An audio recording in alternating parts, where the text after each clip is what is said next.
Yeah. You want to like him, but you can't. Are you listening? What? Are you listening? Did you bring me on this show to insult me? Yeah. That's what I'm saying. That's what I'm trying to say. Yeah. Hey, y'all don't want it with us, man. We straight gangsters over here. Straight man. gangsters.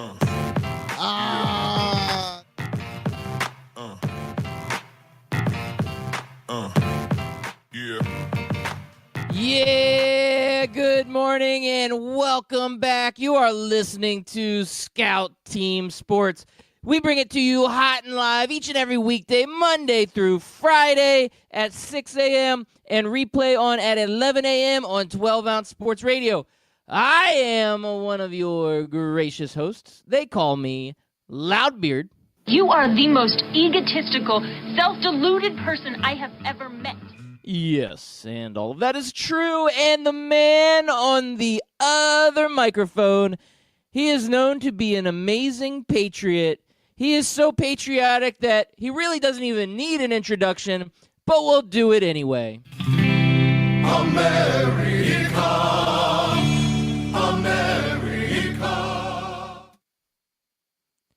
Yeah, it's your boy Chris America coming to you live, like I do each and every morning.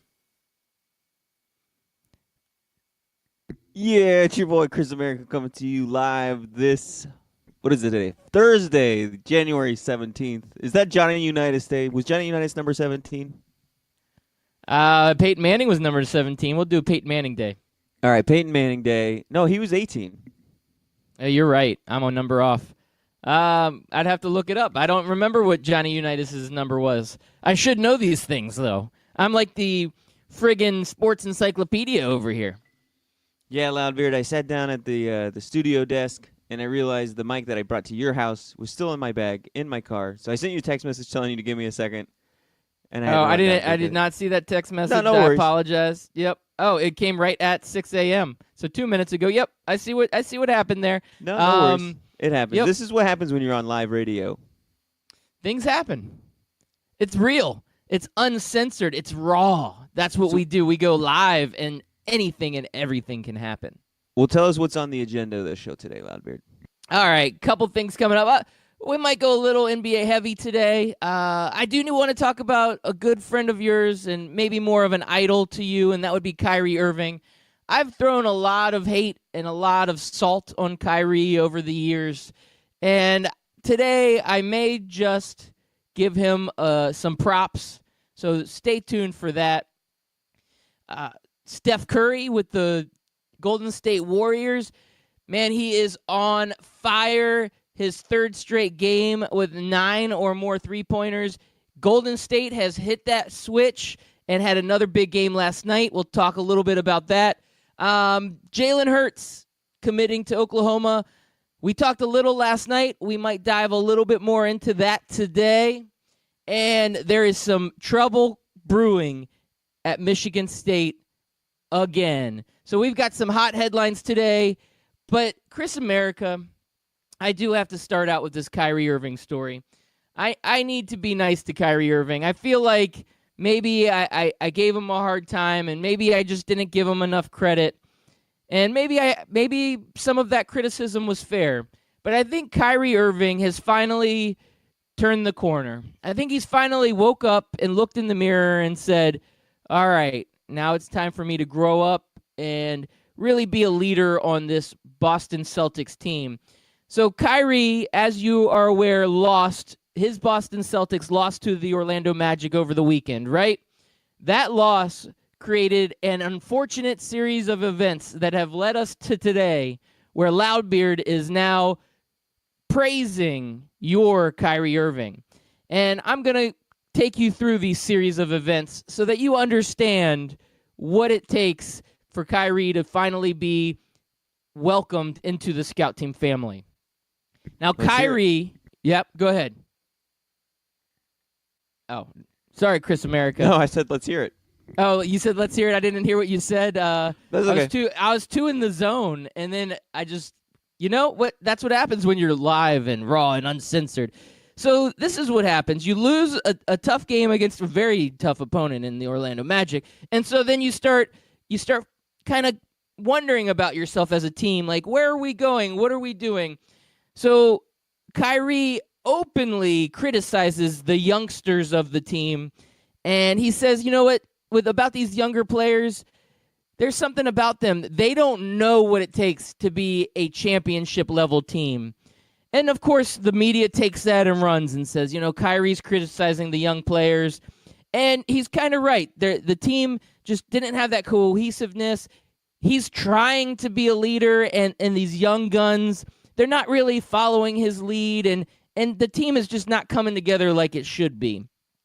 So after all of this transpires, Kyrie kind of says, wow, what I'm doing right now is what LeBron did for me when I was on the Cavs. And I was one of those youngsters that didn't follow leadership, didn't have the right mindset, wasn't a good leader, and wasn't a good teammate on the Cleveland Cavaliers. So Kyrie took it upon himself to call up LeBron James and apologizing for not grasping his leadership and not following his tutelage as a young player when he was on the Cleveland Cavaliers. So Kyrie Irving, you get my early hashtag Oprah Solid today for being a man, stepping up to the plate and calling LeBron James to apologize for not being a good teammate and not grasping the leadership that a veteran leader like LeBron James was giving to him, because now Kyrie Irving finds himself in the exact same place that LeBron James was in. Yeah, you like to see that in a player. You like to see growth. You like to see maturity. We always forget, I think, as older guys like ourselves, although we're young if we were an NFL coach, I think we sometimes forget what we were like when we were 20 years old, 21, 22. I remember specifically certain instances in my life where an adult or my mom or somebody like a mentor of some sort would sit there and tell me, Chris, this is not a good move by you. And I'm like, what do you know, man? I'm an adult now. I know everything. I can do whatever I want. And now, 15 years later, I'm looking back at it and thinking, I should have listened to that person. But that young 20-year-old Chris America was an idiot.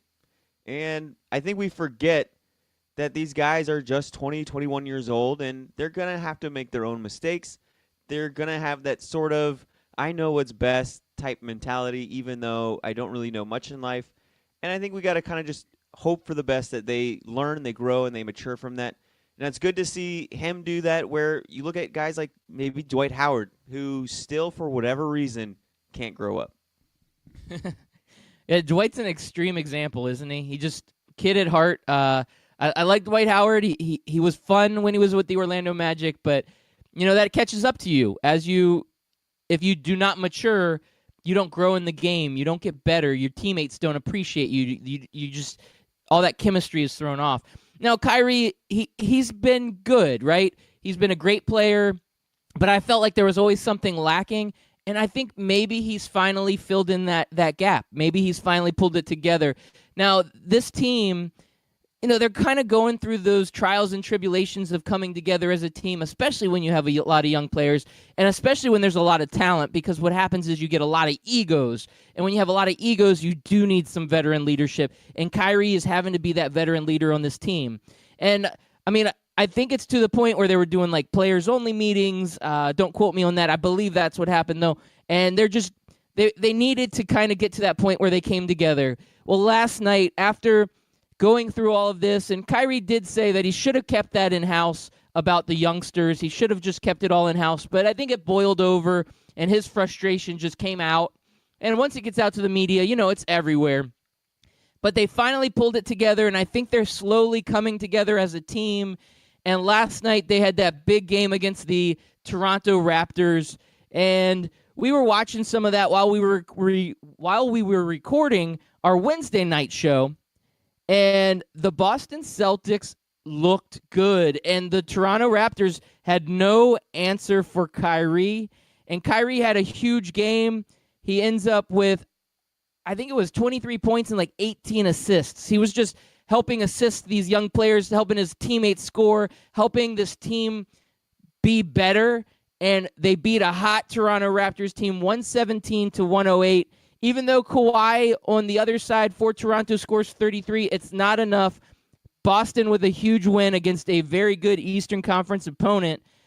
Maybe this is the corner that Kyrie's ready to turn with this Boston Celtics team. So we might see a really good Celtics team moving forward because of your favorite NBA player, Kyrie Irving.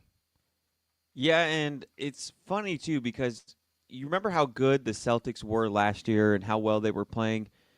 And we all kept saying, oh, well, wait till Gordon comes back next year, man. Think about how great they're going to be. And sometimes we just look at talented players and we think, oh, they're talented, he's talented, this is going to be a great team. We don't think about how that's going to mesh in the system, how they're going to work together, how that's going to gel with the rest of their teammates. And the Celtics have kind of been disappointing this year, haven't they? For the most part, yes. I mean, the expectations were high, and So- we were thinking they would be maybe 1 or 2 in the East, and they haven't been that.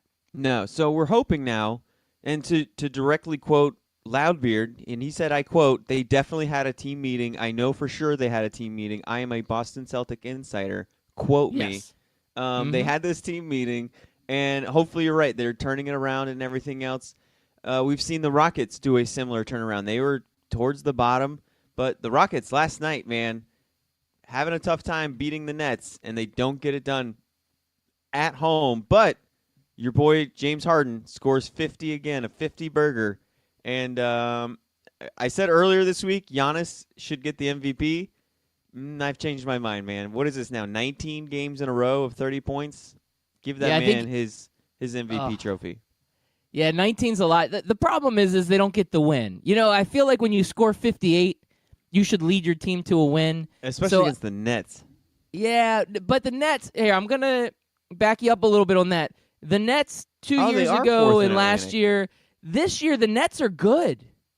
They're Okay. sitting there, I think they're like the 6th seed in the East. I mean, this is not your same Brooklyn Nets team. They have slowly had to dig themselves out of this deep hole they were in when they went out and traded all of their picks for Kevin Garnett and Paul Pierce. One of the and- worst sports trades ever. That would be a good conversation to have. But that's Oh, definitely up man. there. Top 5. And how many years has it taken for them to get back to being halfway relevant? I mean, they're still not sitting there in the top part of the East. They're at the bottom half of the East, but they're in playoff position. They're looking good. They've got some young talent that's coming together. And finally, the Nets aren't the doorstop or the speed bump of the East anymore. So the Nets are a good team, but the Rockets are a much better team. The Rockets should have gotten this win. Now, a couple good news, or some good news for the Houston Rockets, is that Eric Gordon comes back. Eric Gordon returns after injury, scores 20 points, so they're getting some of their firepower back. They still have Chris Paul on injury. They still have Clint Capella on injury. James Harden's feeling like he needs to take the load of the offense and carry this entire team, and hopefully Eric Gordon can take some of that off of his shoulders. But like you said, the man scored 58 points. This is unbelievable, the scoring tear that James Harden is on. I don't know if we've ever seen anything quite like this in the NBA. I mean, I guess we can compare it to some of the past performances of a guy like Wilt Chamberlain, who could dunk over everybody and score 100 points. But James Harden in today's NBA, for what he is doing, I mean, it's just amazing, and it's fun to watch, and this is the type of basketball that we are going towards. Is this huge scoring nights, big shootouts. The final, even though it was overtime, was 145 to 142, and that was not even one of the that was one of the highest scoring matches of the night. But there was another huge scoring game in the night also. But you're just looking at the NBA and thinking, these guys are regularly scoring 140. This is crazy. This is absolutely nuts, Chris America. Yeah, we were talking about all the blowout wins the other night. I think the Atlanta Hawks, who did they beat? They beat somebody 147 to 126.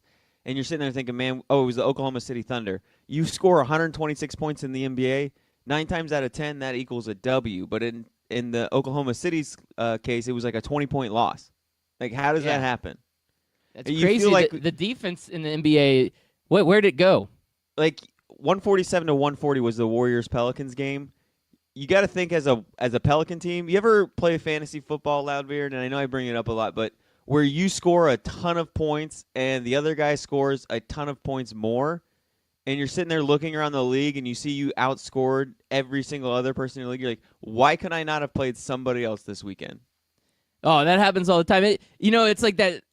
Anytime you're talking to someone about fantasy football, it seems like they've got that story. You're like the fantasy football guy. You're like, I scored the second most amount of points in my league. I scored 160 points in this weekend, and I lost. And I everybody else lost. Scored Can you believe it? 100 to 120 was everybody else's score. Yeah, there's always that guy. It's like fantasy basketball right now. I tried to play fantasy basketball a few years ago. I didn't quite get into it. I may try to revisit it just kind of for fun. But the way these guys are scoring, it's like video game numbers. And Pelicans-Warriors game last night. You've got Anthony Davis on one side. You've got Steph Curry on the other.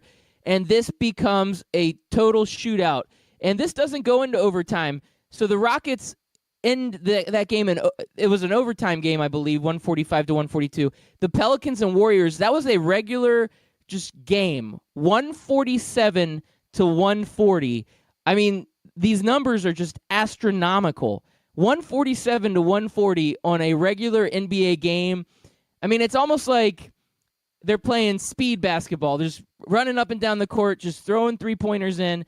And when you got a guy like Steph Curry, who is basically straight out of a video game, who can hit a three-pointer from anywhere on the court, he hits those 9 or more three-pointers in 3 games in a row, which sets this NBA record.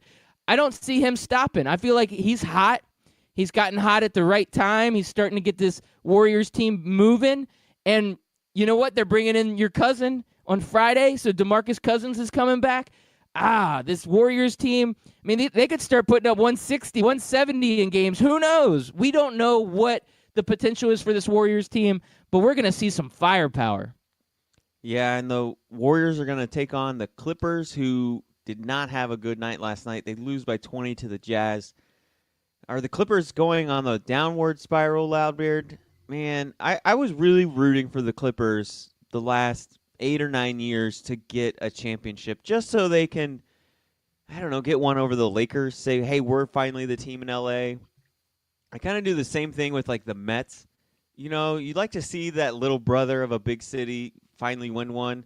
And it's so weird how you can have one franchise in a city that's so great, so historic, so many championships, and then on the other side of the street, it's, yeah, hey, we're here. We're just collecting L.A. money. We're just collecting New York money. Yeah, and the Clippers have always been that, like, little brother, right? And they finally kind of shook that off when they got Blake Griffin, Chris Paul, and DeAndre Jordan together, and they had that fun big three, and it was Lob City or whatever they were calling it out there.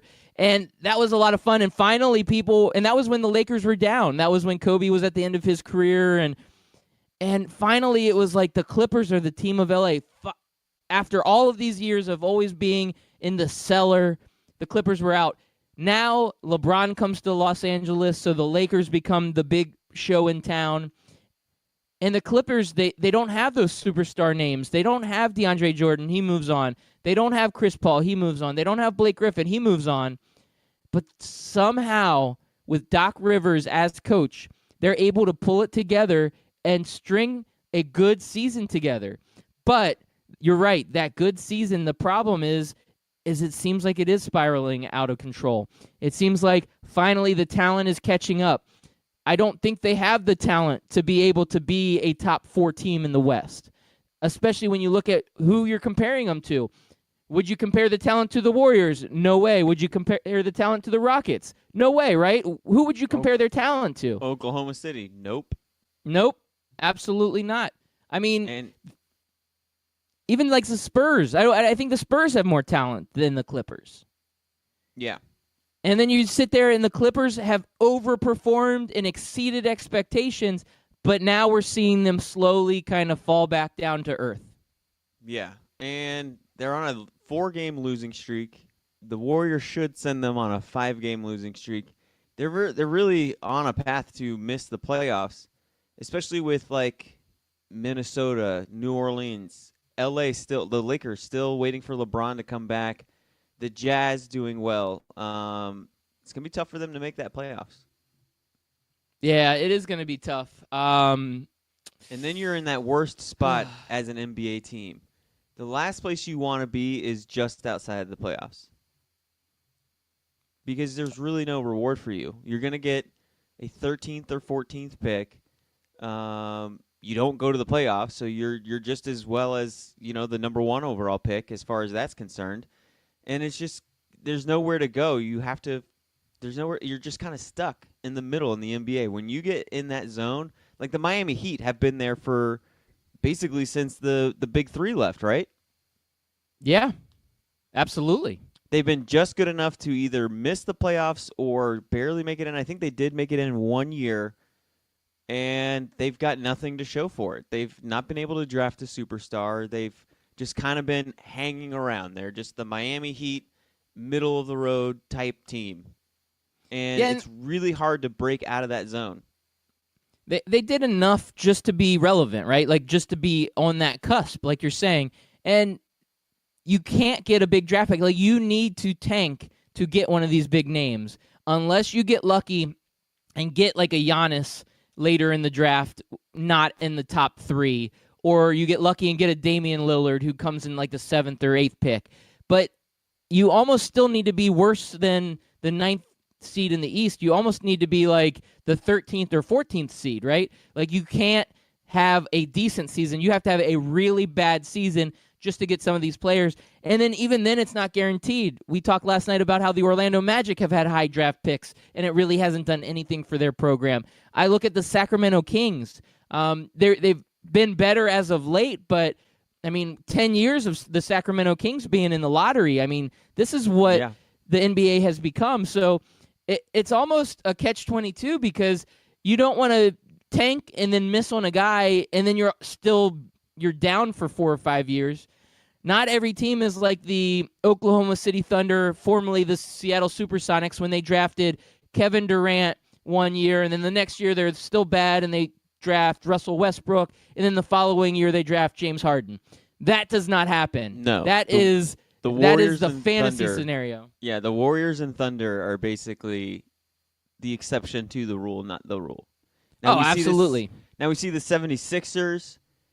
They're kind of on that cusp of becoming that. We're still waiting to see them grow. We're still waiting for them to live up to that potential, but they've drafted fairly well.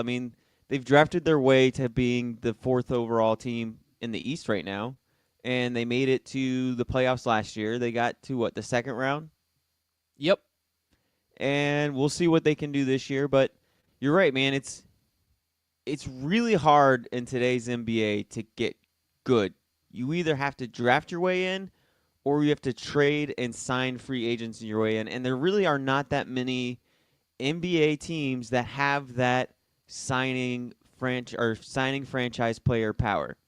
Like, it's really hard. You either have to be really, really good already, or you have to be the Los Angeles Lakers. Because even the New York Knicks can't get a big name free agent to come in, other than when they signed Carmelo Anthony. Outside of that, who's the big name that New York Knicks have signed in the last 10 or 15 years, 20 years? I can't name them. Yeah, the only one that would be a pseudo-superstar to me was Amari Stoudemire, but he had injury concerns. He had one big season, and then the rest of his career with the Knicks was a total disappointment. And the Magic have those guys too. Yeah, that's true.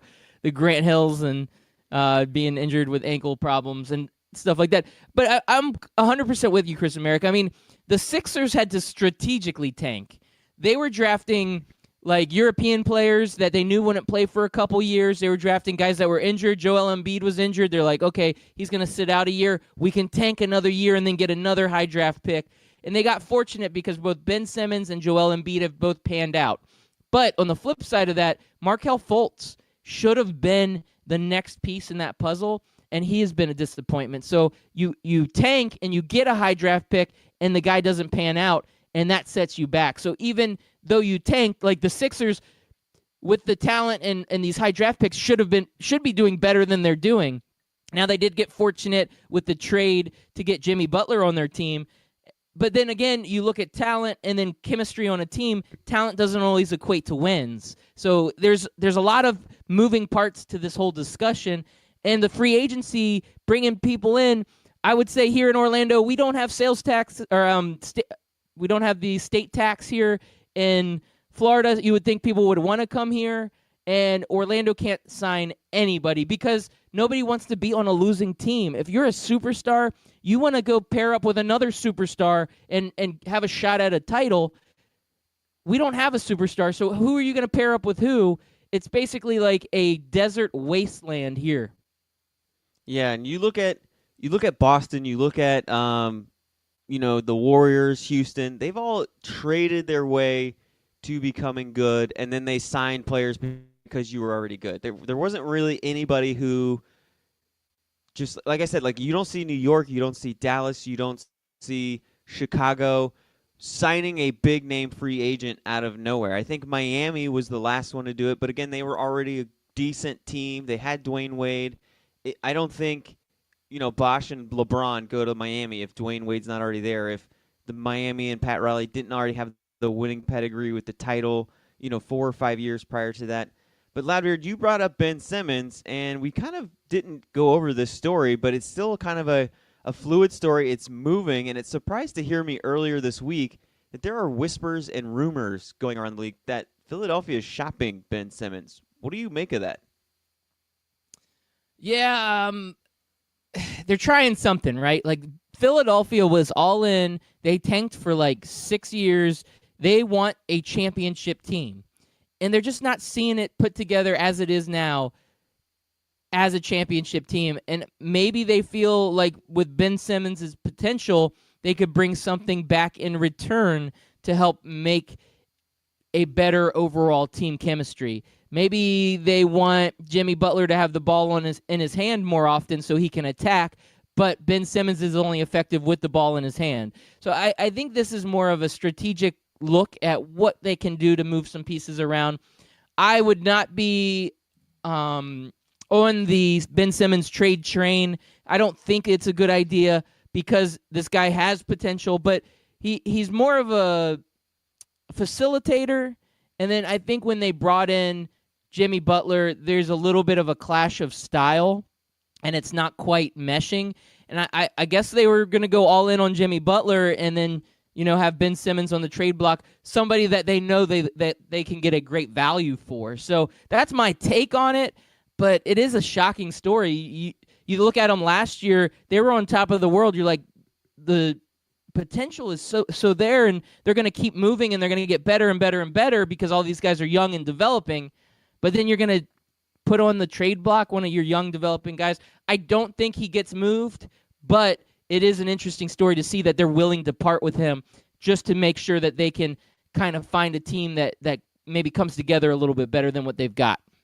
Yeah, so Loudbeard, for 1 week, I would love to just be able to shadow a GM in the NBA when he decides to trade a player, because I'm watching, you Google Ben Simmons trade, and there's literally 4 stories throughout the last week. So we got 6 days, 3 days, 1 day ago, a few days ago, January 10th.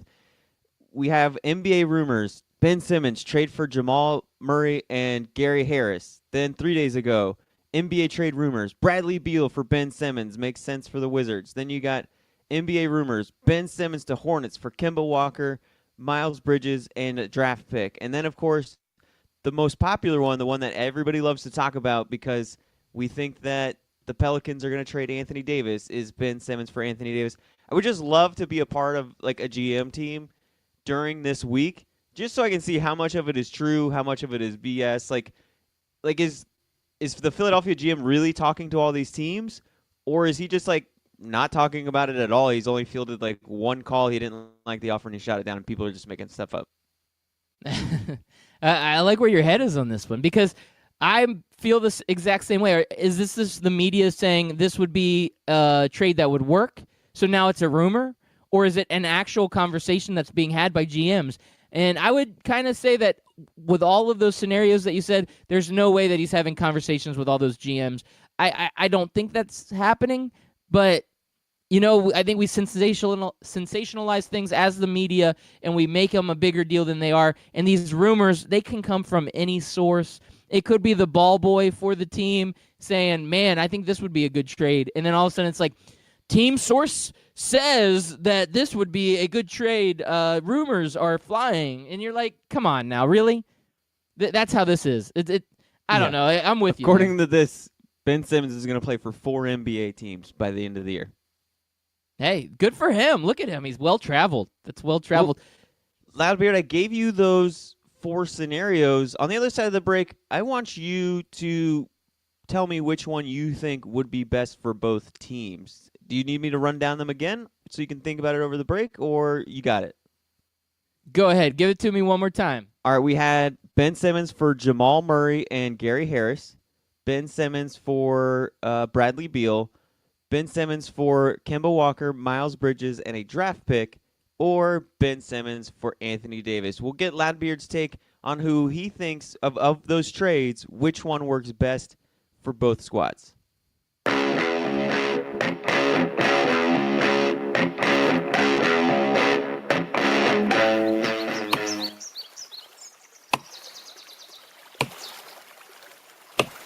When I'm working hard, I build up a thirst for sports. That's when I grab a cold 12-ounce sports radio.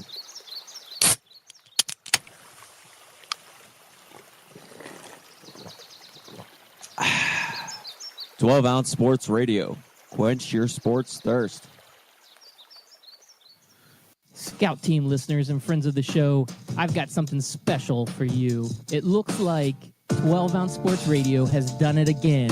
We have partnered with Rally House. You just go to the website 12ozsportsradio.com. Click on the banner on the right side of the page, and it will take you directly to Rally House. Rally House has some of the greatest, most unique sports items for that diehard fan, casual fan, and anybody and everybody out there that is special in your life. So go ahead and check it out. Once again, go to that website, 12ozsportsradio.com. Click on the banner to the right of the page, and you will get taken to the best sports merchandise website on all of the interweb.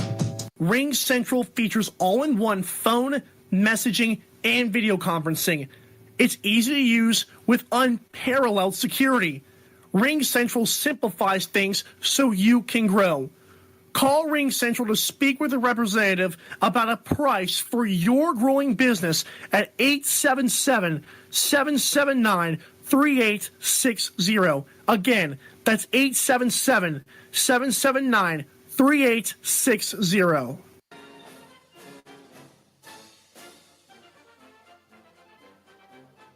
Hey everybody, it's your favorite Patriot, Chris America, and I want you to listen every single weekday, Monday through Friday, 6 a.m. to 7 a.m., and on replays from 11 a.m. to noon of Scout Team Sports. Listen, George Washington did not cross over the ocean blue in 1492 to defeat the Nazis, so you can listen to the same tired national clickbait sports stories. So once again, tune into us every single morning, 6 a.m. to 7 a.m., and then we replay from 11 to noon. I will see you there, and God bless America.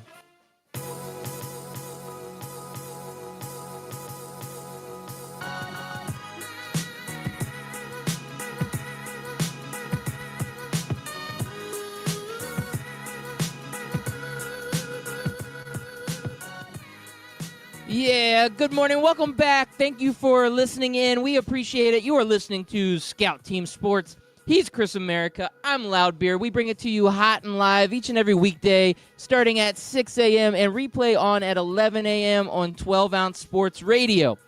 If you are unable to catch the live broadcast each and every morning, don't feel bad. You can always go back and listen to the podcast. We record the live show. We drop it as a podcast. You can find it on Apple Podcasts, Spotify Podcasts, or anywhere a podcast can be found, including our website, scoutteamradio.com. Additionally, we like to get social. We like to get interactive. If you want to hit us up, if you want to talk to us, if you want to ask a question, make sure you hit us up on Twitter at Scout Team Radio. We like to read tweets on the air. We like to interact with our listeners. Make sure you hit us up. And also, you can check us out on Facebook and Instagram at Scout Team Radio. But with all that being said, before that commercial break, Chris America had a big question for Loudbeard, and he said, what would be the best trade for Ben Simmons? And Chris America, I put a lot of thought into this, Yes. and You put I'm your going to GM tell you. hat on. You got your Yep. GM hat on? I got my GM hat on. Your GM tie? Yes. So this is what I'm going to give you. I'm going to say that I believe that Anthony Davis is worth a lot more than just Ben Simmons, and that is an implausible trade. I don't think that they would just give up Anthony Davis for Ben Simmons straight up. There would need to be more to that trade, and I don't know if the Sixers would be willing to give up more. I don't think that that's even going to happen. You don't think the fact that Anthony Davis's contract up doesn't kind of help that in a way, sort of like, hey, your guy's leaving and you're going to be left with no superstar. So here's our possible future superstar. You give us your guy that's out the door anyways. Okay, I'll buy that. It would help, but it'd still be a tough trade to make. Yeah. That would by far be the best trade. The challenge would be that you would have two big men in Joel Embiid and Anthony Davis, but it seemed to work when it was DeMarcus Cousins and Anthony Davis. So if you use Anthony Davis as your power forward and Joel Embiid as your traditional center, and you have Jimmy Butler on that team, you would have three legitimate top 25 superstars, and that team would be scary. So by far, that would be the best trade you can make, but I don't know if the Pelicans would part with Anthony Davis that easily. Gotcha. The Bradley Beal trade, see, I don't like that one because, honestly, I mean, I guess they're wanting to use Butler more as a point guard, but I feel like Beal and Butler have similar, I don't know. I don't like Bradley Beal. This is my problem. I don't think he's as good as people make him out to be. I know he's a Florida Gator legend. I know you will get into that, but I just don't think that Bradley Beal is that good. And it's not like him and John Wall are taking the Wizards anywhere good. So I don't think that Bradley Beal is a good move. Yeah, I don't think he adds anything. No, he doesn't add any value. Yeah, But I don't think that improves the team at all.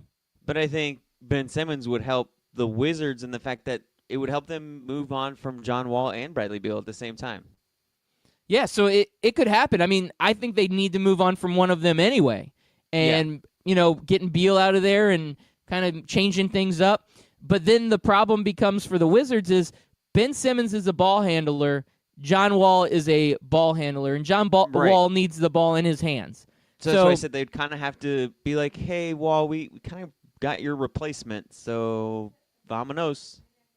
Yeah, I see that. It just doesn't seem very plausible. Now, Gary Harris and Jamal Murray, that would be a good trade because you're getting back some young, very good pieces from Denver.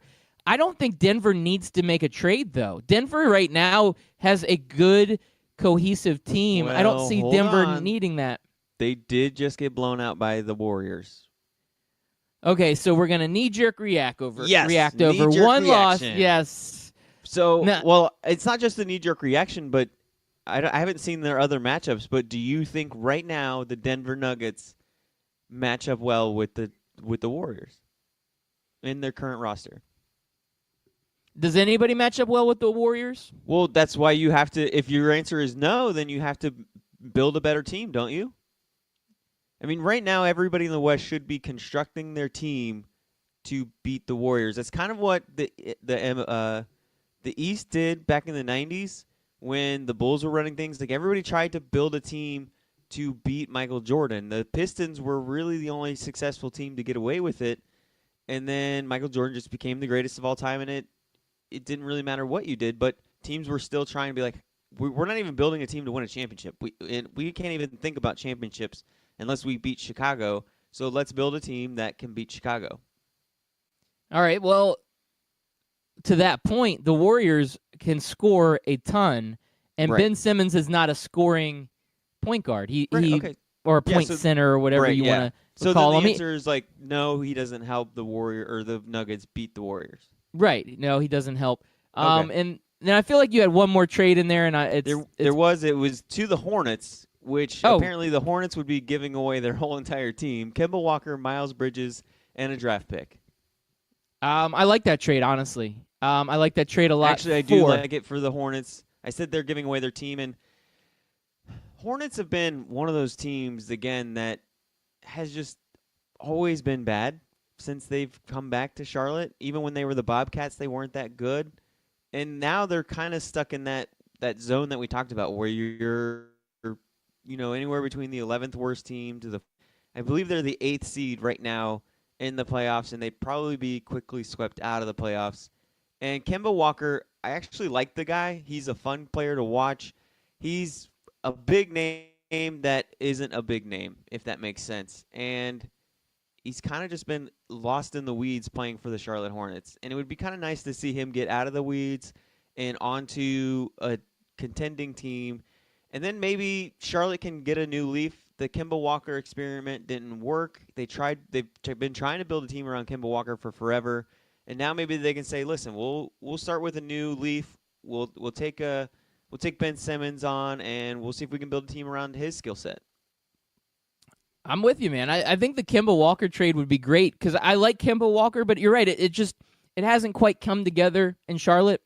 Maybe you need to mix things up. Bringing in a guy like Ben Simmons would be a great move.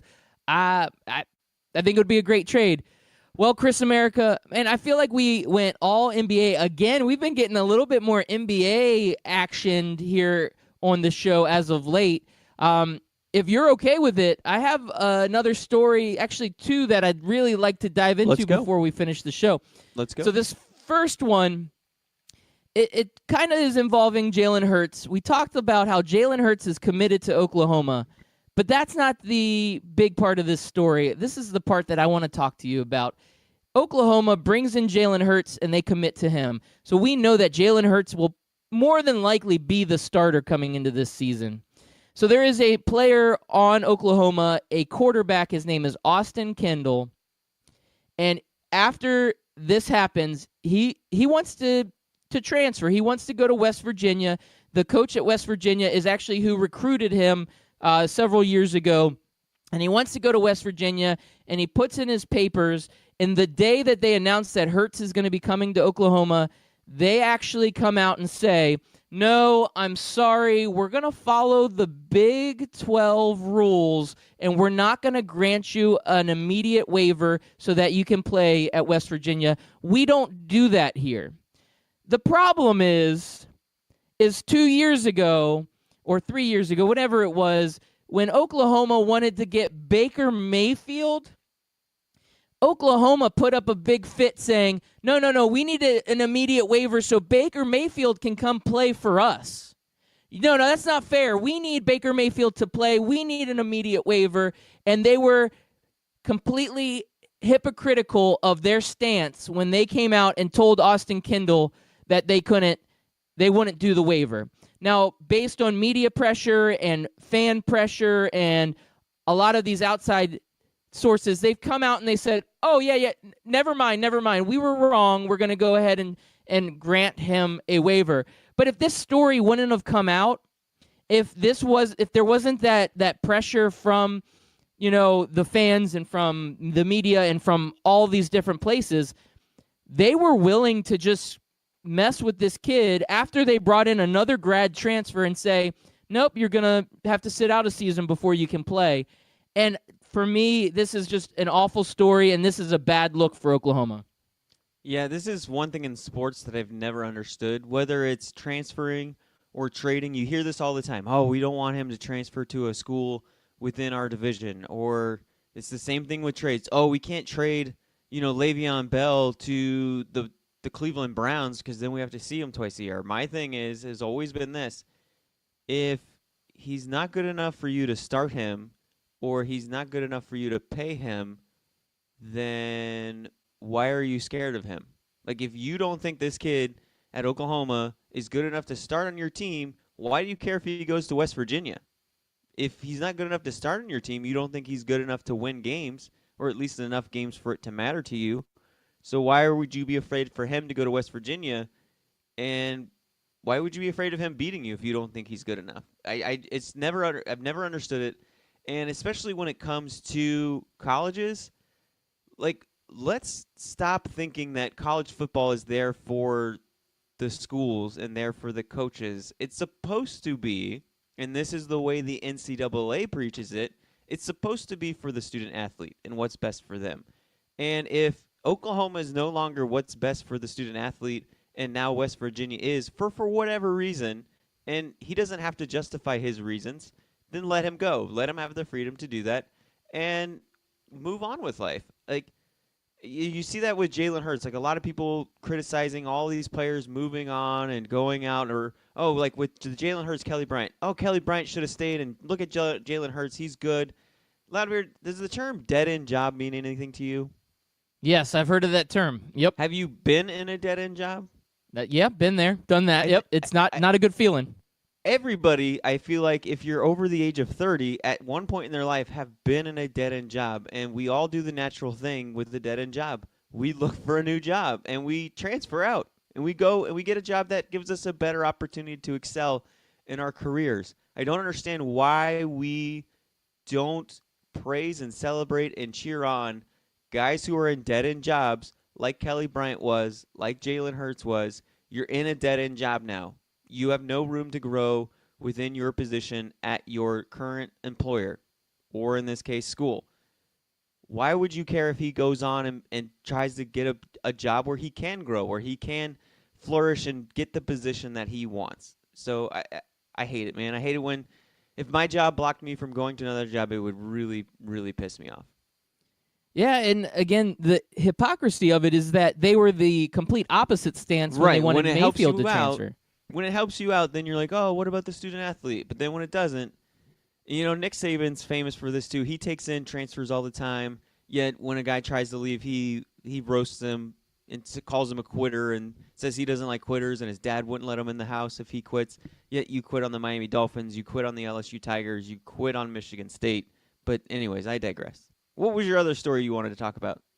All right, so the other story, as you segued into it, was about Michigan State.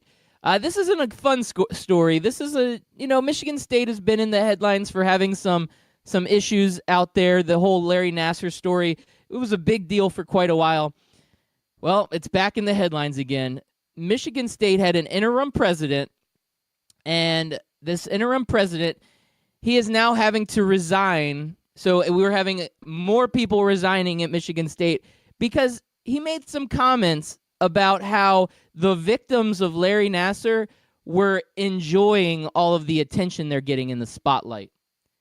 What is wrong with people? Especially if you're in a position where you are the president of a major school that just went through a controversy that has really just put a blemish on your school, and you're there as the interim president, and you're going to say that the victims of this sexual assault were enjoying the attention? Like, come on. Is this dense for a school's program to be just this?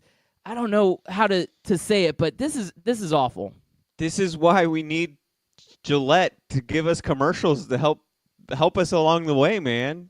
Like, this is what Gillette commercial's talking about. Like, here we have this awful case of a man who is a pedophile for no other better description of him, and we have an interim president kind of, in a way, backhanding and chastising the victims. What is going on here, man? There's a big difference, though, Loudbeard, between Michigan State and Michigan. I don't know if you saw this a few days ago, but I didn't read the full-on story. I just saw the headlines. I saw people kind of talking about it on Twitter. But the University of Michigan, fired a gymnastic coach who had ties to Larry Nassar's scandal. That is the big difference between Michigan and Michigan State. One is sitting here, has done everything they can to keep Nassar, and now they're doing everything they can to not blame themselves, and now they're telling victims that they're celebrating the spotlight.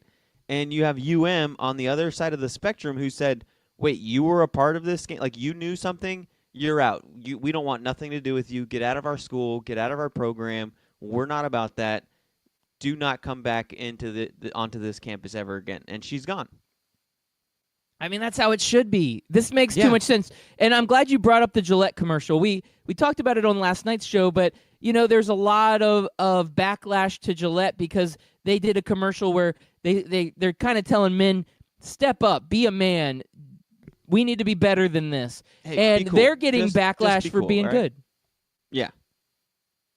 It doesn't the- make sense, does it? No, it doesn't. And it doesn't. It seems to not matter whoever takes over a leadership role, whether it's on the board or president.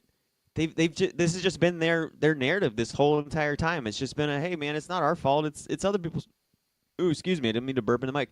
Excuse me, it's other people's fault. It's the victim's fault. It's Nasser's fault. It's not our fault. Don't look at us. Stop suing us. Stop making us responsible for not taking care of this. Yeah, I mean, we like to point fingers, right? But we never want to look in the mirror. And that's where we've become as a society is, you look at a lot of the social media and you look at everybody's pointing fingers at everybody else. Hey, let's point fingers at Gillette. How dare you tell me that how to be a man? Like, no. Gillette's just trying to bring some awareness and say, all right, guys, get together. Let's be a little bit better. And then you got the university or Michigan State, you've got them sitting there saying, well, this is a problem, that's a problem. Look at the victims. They look like they're enjoying that spotlight over there. I think that, they want this attention. No, they don't want that attention. I'm pretty sure that all of the victims would prefer not to be victimized instead of being enjoying the spotlight. So come on, do not be dense. Let's get our heads out of our own butts here and be real with this. Come on. I don't think this is serious. I don't think any athlete or person wakes up one day as a child and says, you know what? I really want to get abused by an old man who's a doctor so I can become famous one day. Nobody says that. Is that the American dream, Chris America? That I get, according to Michigan State, it is. That's how you get famous these days. Is you got to go get abused by an old, creepy doctor that you've been protecting for the last 2 decades. And it's the same with U.S. gymnastics. This whole story is just very much put in the spotlight how much sports is more important than people. I think that's what our overall theme is between. Now, these are 2 completely different cases, so please do not take my words as comparing them to, but it's just when it comes to Oklahoma with this guy transferring, sports is more important than the person. And when it comes to UM in this Larry Nasser case, it's our image and sports is more important than these people who were victimized by this person, man. If anything, Michigan State should be the ones at the forefront pushing these women and these victims to the spotlight and saying, hey, please tell your story about how you overcame. Please be in the spotlight. Please tell us how you found this strength so that way other victims can find this strength or other victims who have been victimized in the past can find this strength within themselves. Let us be a positive message. No, instead they still want to hide. They still want to pass the blame. They still don't want to have anything to do with this. And just bite the bullet, Michigan State. Take your lumps. Be better. Find a way to be better. I don't know, man. We got 2 more minutes, man. Do you have anything that can end the show on a positive note? Let's see. Positivity. The Magic lost last night. Nope, that's not positivity. That's not positive. That one hurts a little bit. Last quick story I'll talk about, and I mentioned it again on last night's show. We had a great show last night, so we keep talking about it. But Manny Machado, his deal comes out that it's $175 million for 7 years, and then the agent comes out and he's adamantly denying this. We talked about how Bryce Harper, we don't really know what deals he's getting offered, and I'm wondering if this is what is being offered to these guys, $175 million for 7 years when they're wanting $300 million for 10 years. Are the teams offering them such a shortfall to what some of these big players are wanting? And then the agent comes out and he's like, these reports are inaccurate and reckless. Well, of course you're saying that as an agent. You want the market to get hotter than that. You want this money to be bigger than this. And I think it's an accurate story. I think he's probably getting $175 million for 7 years as the best case scenario for Manny Machado, who is a step below Bryce Harper, but not by much. So Harper may not be getting these huge offers, and Machado's not getting these huge offers, and this is why these guys aren't being signed. So this story came out. It came out what the offer was, and then later in the day, the agent he was like, this is reckless. I don't know who's reporting this. And it's like Buster Olney from ESPN, who's one of the most respected baseball reporters who came out with this. He's going to check his sources. This is an accurate story. This agent is doing everything he can to cover this up, but baseball is not paying these guys. Yeah, I mean, I think he's mad because it sort of loses his negotiation leverage to where he can say, oh, you're offering me 7 years, 175. Well, this other team's offering me at least 10 years and at least, 325 million. Yeah, he loses loses it. that. And I think that's great for baseball because not only are they not paying them as much, they're also not signing them as long.